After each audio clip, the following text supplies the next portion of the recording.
चलिए तो question number first करते हैं एक्सरसाइज 1.3 का। ठीक है, आपको इसमें क्या बताना है, right the following in decimal form. इसको आपने डेसिमल फॉर्म में लिखना है।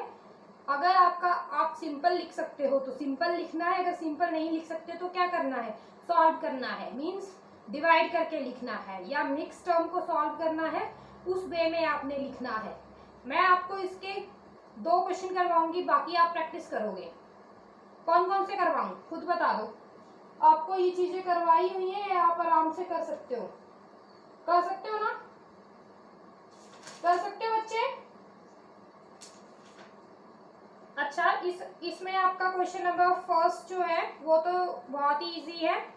आप पहले question number third mix term solve करने आती है ना, आपको आती है बच्चे मिक्स टर्म सॉल्व करने। तो आपने मिक्स टर्म को क्या करना है, अच्छे से सॉल्व करना है, ठीक है, ताकि आप आंसर निकाल सको। तो अभी मैं 2 क्वेश्चन करवाऊंगी। कौन कौन से 2 क्वेश्चन करवाऊं, आंसर करो बेटा। लास्ट करवा दूं,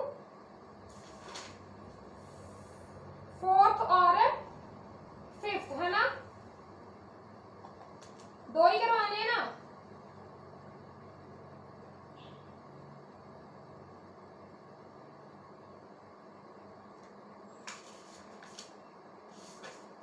चलो फिर कर लेते हैं।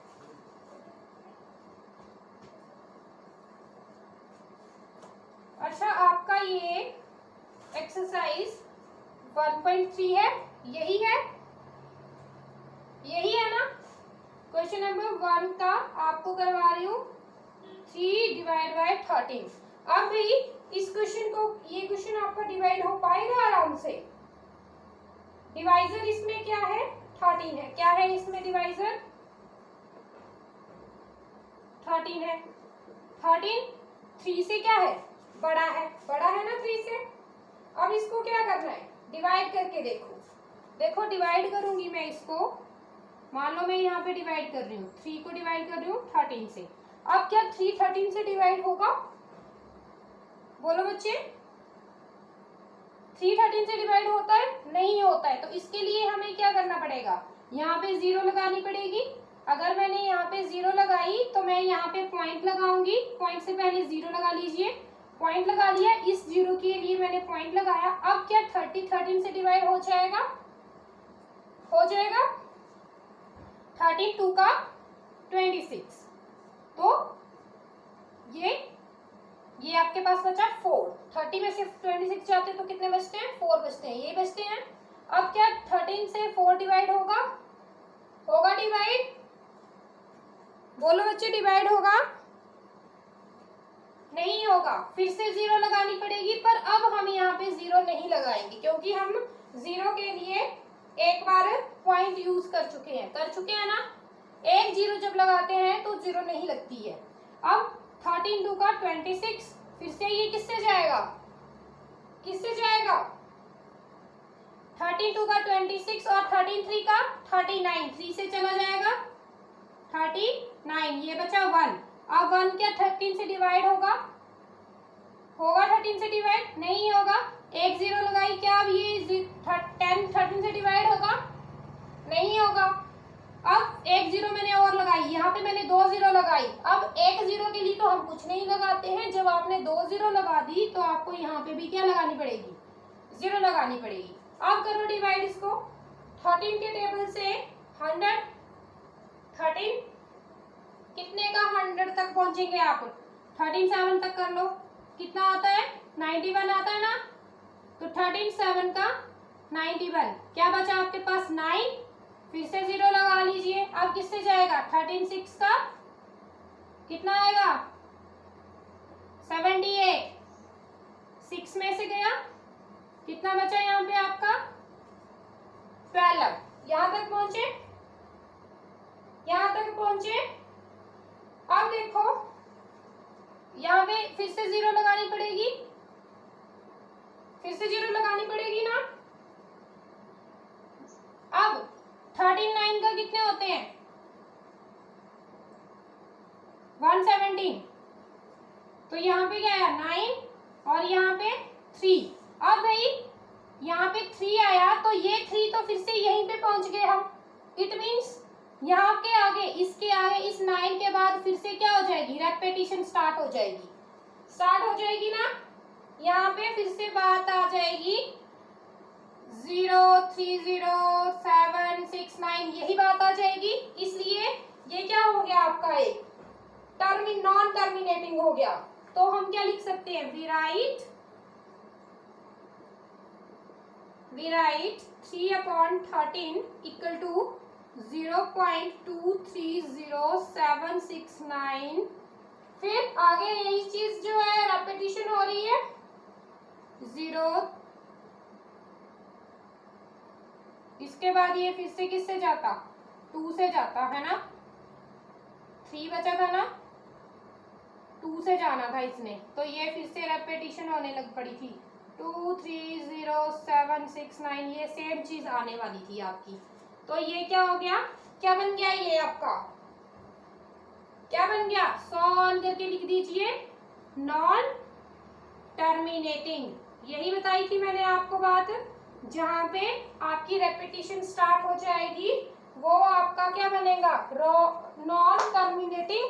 नॉन टर्मिनेटिंग का मतलब क्या है, रिपीटिंग, मतलब वही नंबर बार बार रिपीट होना ही नॉन टर्मिनेटिंग है। यही है ना बच्चे। अब कौन सा पार्ट करवाऊं इसमें, हाँ कौन सा पार्ट करवाऊं, लास्ट करवा दूं, लास्ट है आपका 6 पार्ट है आपका 329/400। 329 छोटा है, न्यूमिनेटर छोटा है आपका और डिनोमिनेटर क्या है, बड़ा है, ठीक है। जब आप इस चीज को क्या करोगे, डिवाइड करोगे, मान लो यहाँ पे मैंने डिवाइड करना स्टार्ट किया, 329 को 400 से डिवाइड कर रही हूँ। अब ये 329 400 से तो नहीं जाएगा, सामने दिख रहा है, क्या करना पड़ेगा, 0 लगानी पड़ेगी। जब मैं यहाँ पे 0 लगाऊंगी तो यहाँ पे पॉइंट आएगा ना। अब 400 के टेबल में यहाँ तक पहुंचना आपने, कितने से आएगा, 400, मान लो मेरे को पता है 4 8 या 32 होते हैं, तो 32 तक तो पहुंच गए, कितना आ गया, 8 3200, यही आ गया, 0 90 और ये कट गया। अब 90 400 से डिवाइड नहीं होगा, फिर से क्या लगाना पड़ेगा, 0 लगानी पड़ेगी। अब 900 के करीब पहुंचो, 4 2 जा 8, तो मीन्स 800, यही बनेगा ना। ये बचा आपका 100 बचा आपका। इसके बाद 100 फिर से 400 से नहीं जाएगा, क्या करना पड़ेगा, 0 लगानी पड़ेगी। फिर से ये 402 का होगा, 402 का 800, तो यहाँ पे फिर से 2, यहाँ पे फिर से 800। अब यहाँ पे कितना बचा, 200 400 से नहीं जाएगा, 0 लगानी पड़ेगी, 0 लगाई तो 405 का 2000, यही आता है ना, ये कट गया। तो ये आपका, आप क्या लिख सकते हो इसको, वी राइट 329/400 इक्वल टू 0.8225, यही लिख सकते हैं।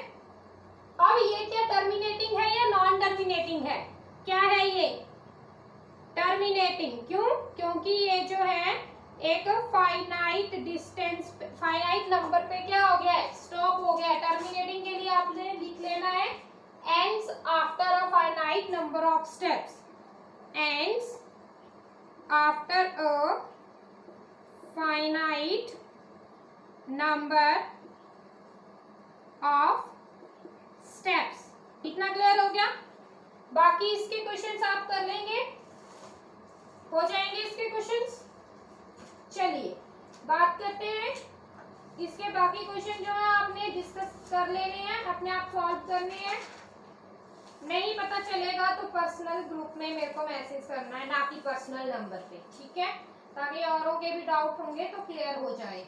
या मैं आपको नोट्स भेजूंगी, वैसे तो मैं वीडियो ही भेजूंगी, मैं नोट्स नहीं भेजने वाली हूँ, क्योंकि आप प्रैक्टिस नहीं करोगे ऐसे तो फिर, ठीक है, समझ गए। चलिए क्वेश्चन नंबर 2 की बात कर लेते हैं। क्वेश्चन नंबर 2 क्या बोल रहा है आपका, यू नो डैट 1/7 को इन्होंने इस फॉर्म में लिखा है 0.142857 और ये ऊपर लाइन जो लगी है ये क्या है, बार है। क्या है ये, इसको क्या पढ़ते हैं, बार पढ़ते हैं। ठीक है, तो 1.1/7 अगर इतना है तो आपने निकालना है 2/7, 3/7, 4/7, 5/7, 6/7 without actually doing the long division. आपको इसमें लॉन्ग डिवीजन ना करते हुए आपने इसको निकालना है, मतलब आपने इसको डिवाइड नहीं करना है। तो आप कैसे करोगे, अब आपको पता है आपके पास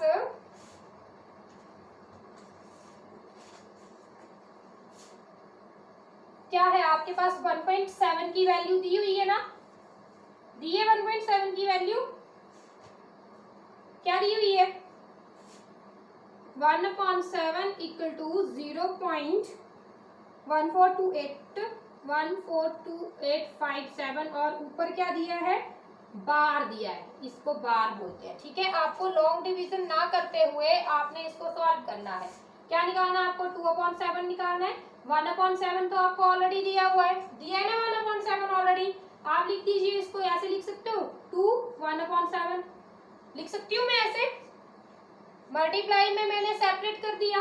अब वैल्यू पुट कर दो, 2 मल्टीप्लाई ये वाली वैल्यू लिख दो 0.14285 जब आप इन दोनों को आपस में मल्टीप्लाई करोगे तो ये आपके पास आएगा, क्या आएगा, मल्टीप्लाई करके देखना है आप लोगों ने। ठीक है, 285,714 तो ये आपका आ गया 2 के लिए। किसके लिए निकालना है, अब 3 के लिए निकालिए, 3 1/7। इसी तरह आपको 4/7 के लिए निकालना है 1/7 करके। कुछ नहीं कर रही हूँ मैं, जस्ट मल्टीप्लाई कर रही हूँ, आपने ये चीजें निकालो जल्दी जल्दी। इसके लिए क्या आएगा, इसके लिए क्या आएगा, इसके लिए क्या आएगा, फटाफट निकालो, आंसर दो मेरे को। दे रहे हो आंसर, कर रहे हो, बोलो फटाफट। निकाला किसी ने, हाँ भाई आंसर, कैलकुलेशन वर्क जो है फास्ट करना सीखो, तभी काम होगा, अदरवाइज काम नहीं होगा। समझ रहे हो ना बात को, मैं तो कर दूंगी, आप भी कर कैलकुलेशन वर्क अच्छे से करना सीखो जल्दी से। आया किसी का, ये वाला आंसर आया किसी का, जल्दी बोलो आया तो, आया, ये आएगा 0.428571। ठीक है, नेक्स्ट आएगा आपका 571,428 पॉइंट, इस तरह से। फिर नेक्स्ट आएगा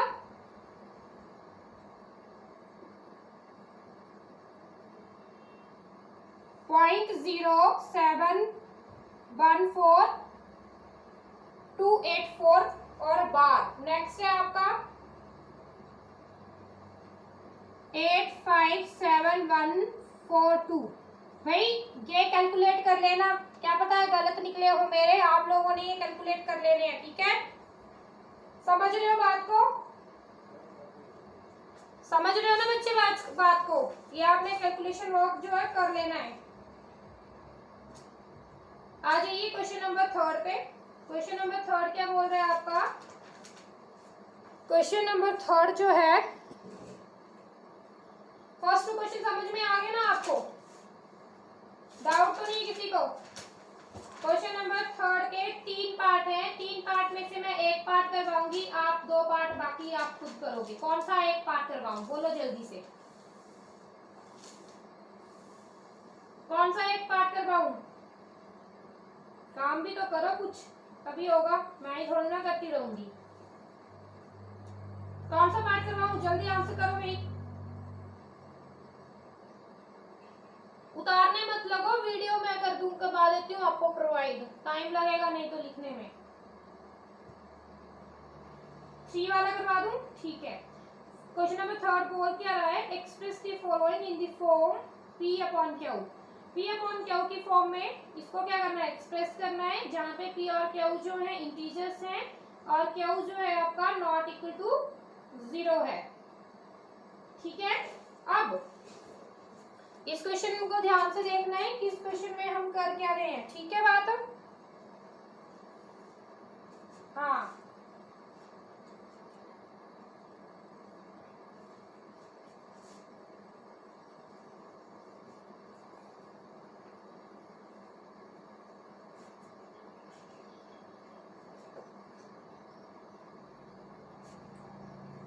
इसमें आपके पास क्वेश्चन नंबर थर्ड का थर्ड पार्ट करवा रही हूँ, ठीक है। क्या दिया हुआ है, 0.001 और बार, यही दिया हुआ है। अब देखो जब इस तरह से क्वेश्चन दिया होता है और ऊपर बार का निशान लगा होता है तो इसका क्या मतलब होता है कि वही डिजिट जो है क्या हो रहे हैं, रिपीट हो रहे हैं। कहाँ से, 0 1 0 0 1 0 0 1 इसी तरह से रिपीट हो रहे हैं। तो मैं इस क्वेश्चन को मान के चलती हूँ कि ये क्या है, x है। क्या है, x है। लेट x इक्वल टू 0.001, ठीक है। मैंने इसको क्या किया, x मान लिया। मैंने इस क्वेश्चन को p अपॉन क्यू की फॉर्म में लिखना है, इसलिए इस क्वेश्चन को मैं इस तरह से कर रही हूँ।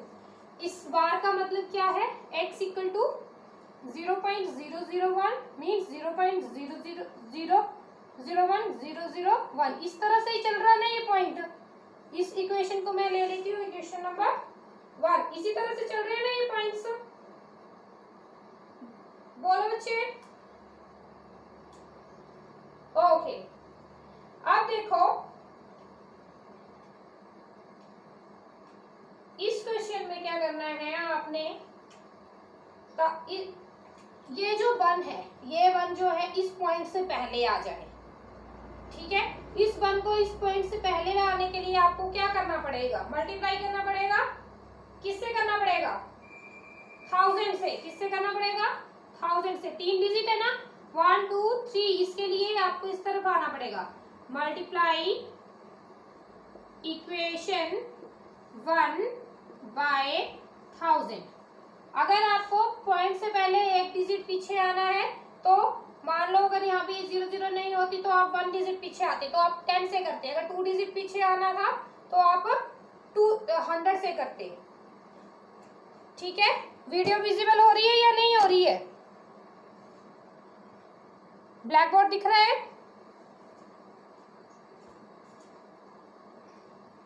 चलो कोई बात नहीं, वीडियो मिल जाएगी आपको, ठीक है। तो इसको मल्टीप्लाई करो 1000 के साथ, 1000 मल्टीप्लाई x, 1000 मल्टीप्लाई 0.001001001, ठीक है। इनको मल्टीप्लाई करो, ये आएगा 1000x। इसको मल्टीप्लाई करोगे तो इस 0 के लिए तो ये 1 है, इस 0 के लिए ये 0 है, इस 0 के लिए ये 0 है और इस पॉइंट के लिए 1 है। मीन्स ये बन जाएगा आपका 1, ये वाला 1। इस 1 से पहले 0 लिखने का मतलब है कोई, लिख भी दूं तो इसका कोई मतलब नहीं है। नहीं है ना, नहीं है ना, तो मैं इसको नहीं लिख रही हूँ, मैं इसको डायरेक्ट लिख रही हूँ यहाँ से आगे, इस 1 के आगे 1.001 इसी तरह से है ना। आगे आगे तो 100 ऑन करके चल रही है टर्म, ठीक है। इसी तरह से आ रहा है ना, तो इस इक्वेशन को मैं नंबर 2 दे देती हूँ, ठीक है। मैंने नंबर 2 दे दिया। अब क्या करना है, इक्वेशन 2 से आपने 1 को क्या करना है, माइनस करना है। Subtract equation 1 from equation 2। Equation 2 से आपने सब्ट्रैक्ट करना है, ठीक है। अब इक्वेशन 2 ये है और इक्वेशन 1 ये है, तो 1000x माइनस x, इससे माइनस करो 1.001001 माइनस 0.001001001, इसी तरह से है। अब इससे मैं x को माइनस करूंगी तो ये आपके पास कितना आएगा, 999x, यही आएगा। अब इससे माइनस करो, क्या करेंगे, माइनस करो 1.001001। अब इस टर्म को लिखो, पॉइंट के नीचे पॉइंट आएगा 0.01001, ये तो चल ही रहा है। मीन्स ये भी 0 बनेगा, ये भी 0 बनेगा, ये भी 0, ये भी 0, ये भी 0, और आपके पास बचेगा क्या, सिर्फ 1 बचेगा, यही बचेगा। 1 नहीं बचेगा ना बच्चे, बच्चे आंसर करो। तो x की वैल्यू आपके पास कितनी आ गई 1/999। तो आपको किसकी फॉर्म में लिखना था P/Q की फॉर्म में लिखना था। आप P/Q की फॉर्म में पहुंच चुके हो। This is equal to P/Q in which Q is not equal to 0। Q 0 नहीं है ना 0, क्या है 999। ठीक है, तो बाकी के 2 पार्ट्स जो है आपने खुद करने हैं। अब देखो क्वेश्चन नंबर 3 में ही आपका जो सेकंड पार्ट है ना बेटा, जितने डिजिट के ऊपर बार लगा होता है ना उतने ही नंबर से आपको क्या करना पड़ता है मल्टीप्लाई करना पड़ता है। जैसे ये जो क्वेश्चन मैंने करवाया 3 डिजिट पे बार लगा हुआ था, 3 डिजिट 3 मींस 3 जीरो, तो मींस 1000 से मेरे को क्या करना पड़ा मल्टीप्लाई करना पड़ा। अगर एक डिजिट के ऊपर बार होगा तो सिर्फ एक डिजिट से आपको मल्टीप्लाई करना पड़ेगा। ठीक है, समझ गए बात को। मतलब एक डिजिट का एक बार का मतलब है 10 से मल्टीप्लाई। ठीक है, तो इस बात का आपने ध्यान रखना है, नहीं पता चलेगा तो पूछ लेना है मेरे से। ठीक है, गलत नहीं करना है। ठीक है, कितना टाइम हो गया अभी 10:07 हो गया। टाइम आपका क्लास का ओवर हो गया है। फर्स्ट 3 क्वेश्चन जो अटेम्प्ट करिए और मेरे को आंसर्स जो है इसके भेज देना। बाकी क्वेश्चन मैं देखती हूँ वीडियो बना के भेजती हूँ आपको या डायरेक्ट भेजती हूँ, वो मैं बाद में देखती हूँ। ठीक है, आप अभी तक यहीं तक कंप्लीट करिए। ठीक है, थैंक यू, टेक केयर।